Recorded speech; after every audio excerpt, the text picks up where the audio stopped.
Here it is. Let's go. We now have 14 minutes. We're going to start from Lema Kitanai. We're going to go up a little bit for a running start.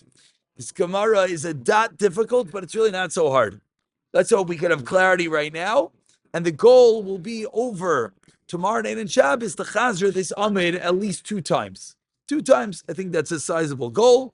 And Givaldi. Zog Tehiligi Gemara. Lema Kitanai. Now, what are we in the middle of a sugya, but we're not in the middle of a sugya. The Lema Kitanai is the concept of Yesh Dichoy Eitzel Mitzvahs. This concept, anyone that missed a little bit, let's just fill you in. I apologize for lack of chazara today. Yesh Dichoy Eitzel Mitzvahs means, do we say once you push away a mitzvah, you lose it and you can't get it back? So the Gemara suggests, Lema Kitanai, let's say, whether we say yeshtichoy or not, is a machlekes tanaim. Avar v'loktan pas. So we're in Hadas world. In the world of Hadassim, we know there's a concept. More berries than leaves is possible. If you pick off the berries, it is kosher, but you're not allowed to pick it off on Yontif. Let's say you did. Avar v'loktan. You went and you picked it off. What's the halacha? Pas. Divrei Rav Lezer ben Sadik. V'chachamim machshirin. End of machlekes. So what is the root of this machlekes? What are they arguing about? Right now, the das doesn't have berries. So why is it not kosher? You didn't have Aveira. Who cares? So suggests the Gemara Savrua. Savrua means they thought. And Rashi so eloquently points out who's the they? The Bnei Yeshiva.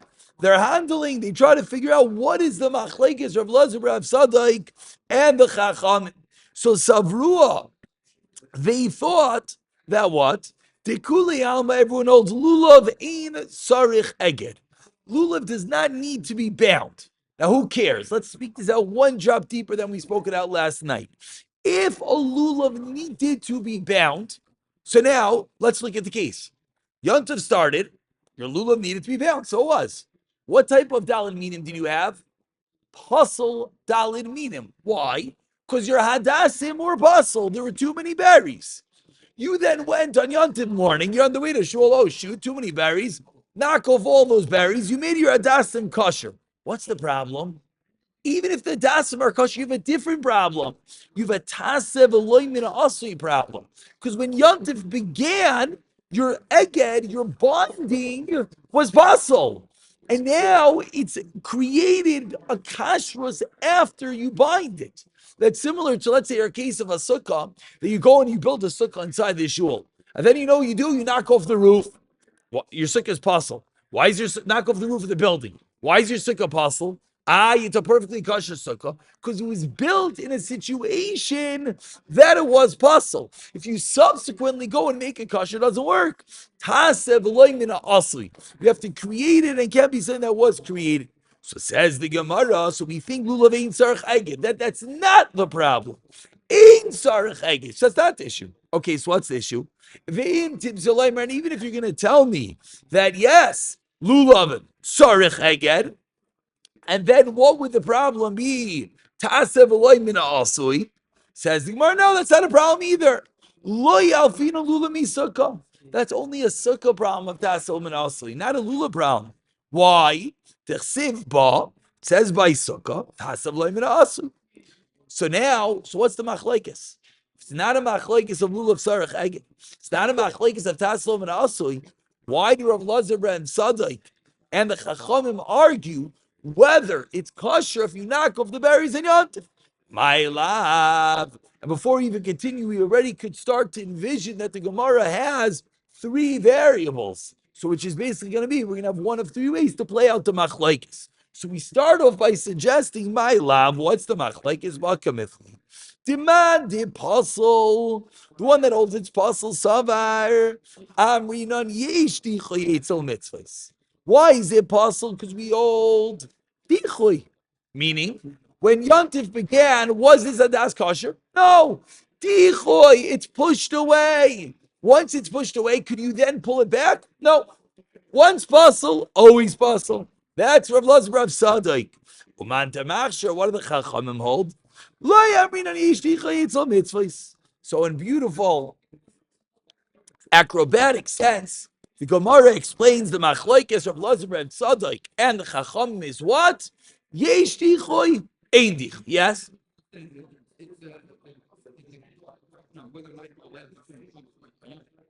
You're definitely not allowed to. There's no shayla. You did it. You showed up to shul and you say, Rav, I messed up. On the way to shul, I noticed there are too many berries. My Tahara got the best of me. I knocked them off. Am I allowed to use it now? That's the case. So it says if you walked into Rav Lazar Rav Sadik, you know what he would tell you? No. Why not? Because it started off basel. Oh, very good. Very good. There are three variables as to what the machlekes is going to be. And every time a Gemara says lema kitanai, we try to play it out that this is the machlekes. The Gemara's teretz is what you're just saying. Answers the Gemara, lie. That's not the machlekes. Really, I'll tell you the kuliyam everyone holds. So what's the machlekes? One of the other two variables. And over here, the machlokes is b'milaf lulav meisik l'kamiflagi. Do we learn our lulav from sukkah? Mar savar. Rav Lazar Rav Sadik calls yalfina lulav meisukah.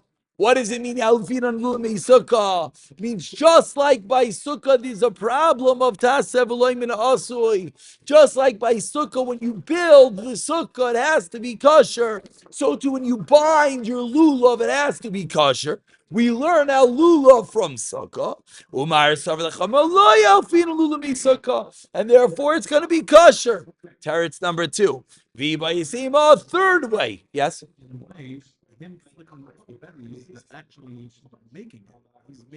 Correct. Correct. But the problem is 100%. No, you're right.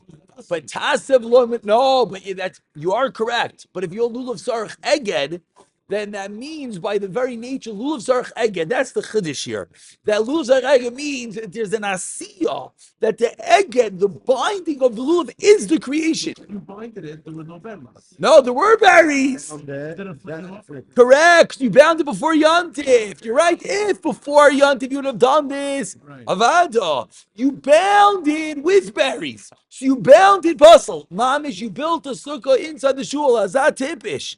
Then you go and that's also tipish. You went and you break the roof of the shul.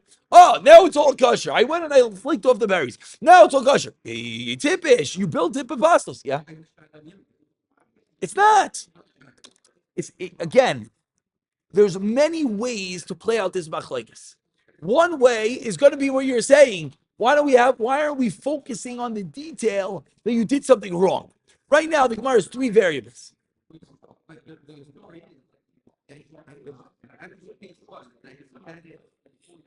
Correct. You definitely would have. You know why? Because lulav sarach eged is a din once Yom Tov starts. Correct. So if you didn't do that, if instead of binding it, you were a smart person, and you went and you asked the Rav, and the Rav said, genius, don't bind it, then knock off the berries. So simple. Knock off the berries, and then bind it. In fact, that would have been kosher. You didn't do it. You're right, you could have. Correct, you could have. This is like the classical story. How many times do we mess up just because we don't ask? The same, it's just a sequential issue he has over here. If he would have done it in the right seder, it would have been fine. Because lulav sarach. Oh, so that's going to be a serious custom, as we're going to see in a moment. That's teretz number 3. Teretz number 3. If you hold lulav sarach eged, the kuli alma yalfina lulav misukah. Everyone will hold. We do learn our lulav from sukkah. But you know what the machlokes is going to be? Lulav sarach eged kamifli. The machlokes between Rav Lazar, Rav Sadik, and the Chachamim is going to be: do you need to bind the lulav? And again, now we can understand what the machlokes is very simply. If you don't need to bind the lulav, then who cares that you knocked it off on Yantif? Who cares that you made it kosher on Yantif? You did an aveira. Forget your aveira. You'll do tshuva tomorrow. But it's kosher. Why? Because lulav ain't sarach eged. The lulav sarach eged. Excuse me. And now the Gemara says, and guess what? You know why this is Gishmak? Because we have a precedence for a machloik is whether lulav sarich eged. Tanya, we learned in a brayso, lulav bein agud bein she'ina agud kosher. Says the Tanakama, whether you bind a lulav or not, it's kosher. Rav Yehuda Omer, all good if you bind it, it's kosher. She'ina agud basel. So my taima de Rav Yehuda. What is the reason, according to Rav Yehuda, that it's only kosher if you bind it? Because yalif lekicha. And by the way, it's a classical that we have a whole sugya here of whether your lulav has to be bound with the mikar. It's no sheikhs or sugya. This whole sugya should not belong over here. This is a lulav sugya. This is a sugya, so that sometimes you want okay, so where did the Gemara talk about lulav sarach eged? So your brain says, let's go look up all the lulav Gemaras. No sheikhs. Hidden over here in the middle of Hadas, the Gemara brings down the whole price. My time, what's the reason to Rabbi Yehuda? Yolif lekicha me'agudas ezoiv. Ksiv hach agudas ezoiv is the binding of the hyssop. Hyssop in our school terms. That's when you bind together those different minim to dip it into the ashes of the paraduma and the waters of the mechatos, and you sprinkle it to purify someone. So ksiv hacha, it says over here, lekachta v'chem b'yom harishoin. Ksiv hasam lekachta magudas ezoiv. Malahala, and over there's a din of aguda. You have to bind it together. Afkan aguda. V'rabbanan. According to Rabbanan, who hold you don't have to do aguda. There's no din of again. Leslie, who they argue on the lekicha. They hold that there's no gzeira shav. Classical. Correct. Yeah, that's what's brought in but it's not really the makar. And we conclude man tana lahad tana rabban. So we have three different ways of playing out the machlaikas of Lazar Rav Sadik and the Chachamim. The first way, which is why we brought in the machlaikas, is whether we say yesh tichoy etzel mitzvahs or not. The other two ways are just playing out the variables. The Gemara concludes, man tana lahad tana rabban. Who is the tana that holds lulav mitzvah la'oidai? A lulav, your mitzvah is to bind it. Ve'im loy ogdai, and if you don't bind it, kosher. So who's that going to be? Very simply, money. Who's it going to be? Rabbi Yehuda, because realize there's something funny here. It's a mitzvah to do it, but if you don't do it, it's kosher. What's going on over here? That's neither opinion, right? We just had two opinions. Yay or nay. Bind, don't bind. Here we have bind, but if you don't, it's okay. Says Gemara Mani. Rabbi Yehuda, if it's Rabbi Yehuda, when you didn't bind it, am I kosher? Why is it kosher? Rabbanon, my mitzvah covered. The Rabbanon never held it was a mitzvah to bind it. They held it no gzir shava. Answers the Gemara, Givaldik, La'olam Rabbanon. What? But the Rabbanon don't hold the gzir shava. Mitzvah, and there's a mitzvah. Mishum zeh kili vanvei, who makes it beautiful. So it comes out. If you want to know, why do we bind our lulav together? Two completely different reasons. Reason number one is given a mitzvah. What's the mitzvah? You have to bind the lulav. Why? Zer shava from Ekudas Eizov. Reason number two, no, nothing to do with that. Stop, it looks beautiful. It's like Haili Van Vai. His small of fun of the mitzvahs, you gotta make it beautiful. Okay.